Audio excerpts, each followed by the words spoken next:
Hello Photoshoppers, it is I, Mark Elmo Ellis, with another great video tutorial from PhotoshopTrainingForum.com, where we teach you how to clearly and concisely use Adobe Photoshop. This time around we are going to learn how to add an effect to a layer. You're going to be using these a lot, so let's get started right now.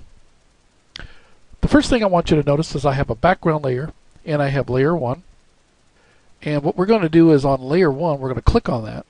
We have our image on layer 1. We're going to have a drop. We're going to drop a shadow behind here. This is one that a lot of people use all the time with Photoshop. So what you do to add a shadow behind this character is you go over to your layers palette, click the FX for effects, add a layer style. We're going to go down here to where it says drop shadow. And you notice automatically there's a shadow behind there. And once you have your layer style window open up, you can easily see a bunch of different options that you have with this effect. And what we want to do is we want to select multiply from blend mode up here. Opacity basically is how easily you can see through something. Notice how light it gets in the background. Now, I don't know about you, but I don't like heavy shadows, so I want to drop it down a little bit. I want a little bit of distance on there. So it shows the distance from the head. You see that? Then we can slide the opacity again, make it a little bit lighter. Spread, and that gives you more intensity on it. See? And a little bit wider.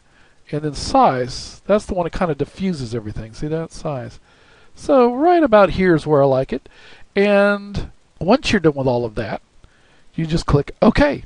And there you have your drop shadow. Now dropping shadows aren't the only thing that you can do with this. And you'll notice once you click the OK button on this layer style here, you'll notice that this little group of subcategories opens up underneath your layer. And what this is, the first one here says effects. And what that means is any effects that's underneath this line can be turned off just by turning off the eye.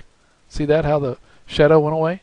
Now I can have 20 different effects, and there's quite a few of them in this menu down here that you can use, and you can use them all on one layer if you want to.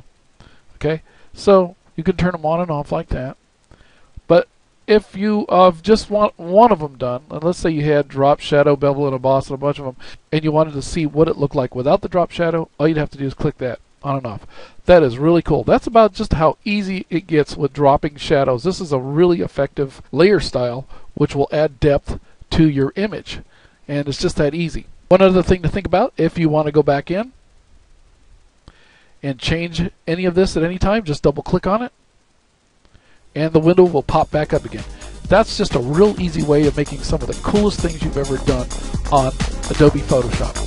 So this has been a brief tutorial compared to my other ones, but it was a very effective one and it's a very important one. Once again, this is Mark Elmo Ellis on PhotoshopTrainingForum.com, where we teach you how to clearly and concisely use Adobe Photoshop. God bless and have a great day.